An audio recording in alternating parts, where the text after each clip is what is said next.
Hello and welcome to another episode of the Summer Sale Sampler. Today we're going to be talking about Machiavillain. It's 20% off right now, and it's from the French developer Wild Factor. The only other game I'm aware that they've done is freaking Meatbags. So I've followed this game for a little while before launch, and I didn't actually buy it when it came out, which is odd considering, I try to buy these games when they come out, if I've been looking into them, but I saw this had a really rocky launch, bad reviews, and I want to see now they had a couple of patches whether or not it's salvageable at all, and what better time to try something out that you're not sure of than on the summer sale. With that being said, let's jump right into the game, and as is becoming a little bit of a habit on this channel, we're going to start off by talking about the art style. So obviously at first glance, it's a quirky, distinct art style, a bit caricaturish. It gives me vibes of Cry Entertainment. If you're familiar with any of their games, Don't Starve is probably the best known of them, and Oxygen Not Included is another excellent game by that studio, which I will actually be doing a video on shortly, so please stay tuned for that one. But before I get sidetracked, let's not forget that we are in a Machiavillain review right now. So in the interest of staying on track, I'm going to take a little moment to talk about the sound design of the game. The music is obviously intended to be a light-hearted reimagining of the traditional horror movie soundtracks, so you're going to have a lot of gentle pianos plinking and plonking along in the background. It's quite soothing, a little bit understated, so you will not notice it as much as you would if you go back and listen to the soundtrack independently, and if you do that, the tracks are actually really quite nice. I think that the art and the sound team worked really well together to create a very interesting, charming little presentation that works together very well with itself to sell the whole theme of the game, the feel of taking control of your own 80s monster movie mansion, luring in guests, or victims as they refer to them, with your cast of traditional horror movie monsters. It really paints itself a very nice little cohesive package, so the art and sound design team really worked well together to create a charming and unique front for what is ultimately a very poorly realised game. And as we move into the next section of this review, where I'm going to talk more in depth about the game mechanics and how the game actually plays, we're going to see why it is such a poorly realised, and honestly it's a crying shame that such a interesting and unique presentation, which really sucks you in. I really wanted to like this game and I tried my best, but we're going to see why it falls flat in just a minute. I think first, in order to understand why this game falls flat, we need to look at what they were probably shooting for. What they were shooting for is a fairly engaging, fast-paced, micromanagement-heavy resource management sim. And the core of the game is there. There is definitely a nugget of something good there that's just not terribly well realised. I think the important thing to look at first will be the first stumbling block, which is the UI. The user interface really causes me a lot of problems playing this game. It's clunky, it's not intuitive. One of the biggest problems keeps fucking happening is when you try to box select a bunch of your monsters, because that's the easiest way to find them. There's no good way of selecting lots of minions at once. You will delete your floor tiles, and it takes 3 or 4 clicks just to rebuild a floor tile. And it takes 1 click to delete the floor tile, which is not, I just don't understand why this would slip its way through. It reeks of either a really weird way of playing the game by the devs, or I'm doing something wrong. And I've played a bunch of these games, so I don't think I'm doing something wrong. Maybe it's only me, maybe someone else had this issue. But really that's just the tip of the janky iceberg. The AI in the game, which is typically one of the real selling points of this genre, the Dungeon Keeper AI is fun to interact with, it's very intuitive to work with, and it usually knows what it's meant to do on its own, so it cuts down a lot of the really tedious micromanagement that no one fucking enjoys. But in this game, they decided no, AI just doesn't exist, and they tried to sell it to you by saying, oh, your monsters are mindless, but I think that they took it way too fucking far. It's nonsense, the kind of things the monsters will refuse to do. At one point, shortly before I quit, there was a lightning storm where the lightning bolts would randomly set chunks of your mansion on fire, which, fine. Environmental hazard, something to deal with, no problem. But the monsters simply don't even understand fire. I had them try to stand inside the fire while repairing the damage it was doing still to both the furniture and them. And I don't understand why you would let this through. It's not a novel game mechanic, it doesn't make the game more difficult really, it just makes it more tedious to play. And that's a recurring theme with both the gameplay and the design of the UI. It takes way too many clicks to do everything, and a lot of things are just hidden for no good reason.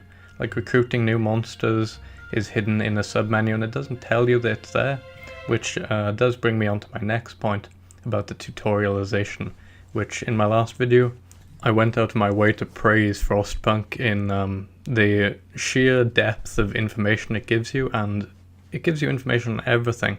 But this game, the in-game wiki is not even fucking finished. I tried to click the wiki, which is prominently featured on the menu at all times, and it's not even complete. Like half of the wiki is undone, it just sends you to a blank page and says, under construction, which is nonsense for a fully released game. This thing's been out for like a month, and they can't even finish their own in-game documentation. Beyond the wiki not even covering the more complex mechanics, the basic mechanics tutorialization is absent as well. Either I missed it or it just wasn't there, but a lot of things are so badly explained or so poorly described that the tutorialization may not even be there. You just have to kind of fumble around and figure it out, which I wouldn't be so against if they weren't trumpeting, here's a wiki, here's a startup guide, here's everything that you need. It just doesn't tell you what is meant to be there. It doesn't highlight the mechanics. I mean, if you've ever seen The Cabin in the Woods, there's the whole thing where there's different types of victims and you have to kill them in a certain order or not kill these ones. That's not explained in the game at all. It got to the point where I was able to call in like 5 different types of victim, and I had no idea why I was meant to kill them in other orders, because it doesn't tell you why. It also has the virgin mechanic, which I was expecting to be much like Cabin in the Woods, where you have to kill the virgin last, and I was expecting to have some tutorialization about it, because if you haven't seen that movie, you're not going to have a fucking clue what it means. But there's not even a tutorial prompt, it just, you're allowed to build a virgin detector. It doesn't tell you why, it doesn't tell you what it does, it doesn't tell you where virgins are or how to find them. God knows I would love to. I'd love to find a few, but I've got no idea how. And I think part of this kind of stems from the fucking translation. The translation in this game is really rough. There's a lot of broken English because the developers are French, and they apparently didn't bother hiring a single native English speaker to translate everything. So that's another thing you should look out for. Either pick up a French dictionary or deal with it. I'm going to have to restrain myself from talking about the tutorialization or lack thereof for much longer, because it's time to move on to the bugs. The bugs. We've got a lot of them. I mean, I'm going to put in a clip around here which shows one of the minions who gets stuck pathing back and forth for a good 30 or 40 seconds, and he never resolved it, honestly. Even at the end of the clip, he just doubled back and began the adventure again, and I had to manually stop him. And this is the kind of thing which, my base isn't particularly complicated, as you'll see in the video, but you just got lost, and it happened frequently throughout the few hours I was playing, where what little AI remains in the game would simply get lost or refuse to do jobs. There was at least 2 or 3 days in the game where I couldn't build a simple desk because the monsters who were on job building just ignored it. They walked past it while carrying the materials to do it, and I haven't pinned down why. It's just a recurring issue, and the best thing to do is cancel the building and redo it several times, repeatedly. Jesus fucking Christ.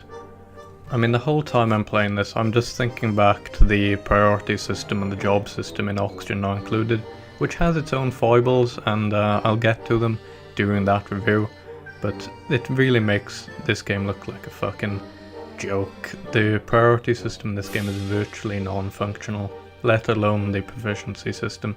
And now that I'm talking about jobs and the controlling of monsters, it will neatly bring me into the main mechanical game, which is killing and consuming victims. It's a train wreck, man. Trying to talk about this is rough because the only way that you can start killing victims is if you stop all of your other jobs using the big red button at the top and say, okay boys, it's time to kill victims, at which point everyone will drop everything and stand motionless, waiting for their signal to jump on the victims. And you would think that this would be where the controls shine, you know, you're directing zombies to attack victims, what could be easier? But no, even this is clunky and requires too many clicks. You'd think that when you've selected monster and right click on a victim, you would begin attacking it. You would be mistaken. That simply brings up a context menu of various things you can do to the victim, of which there are two options, attack and go to. So why does this menu exist? Fuck me if I know. Also, the method of selecting special attacks is not even on that menu. So a zombie can both attack or grab and immobilize a victim, and yet the grab and immobilize thing is not in the context menu of the victim. It's nonsense. Why would you do this? It's simply clunky for no good reason.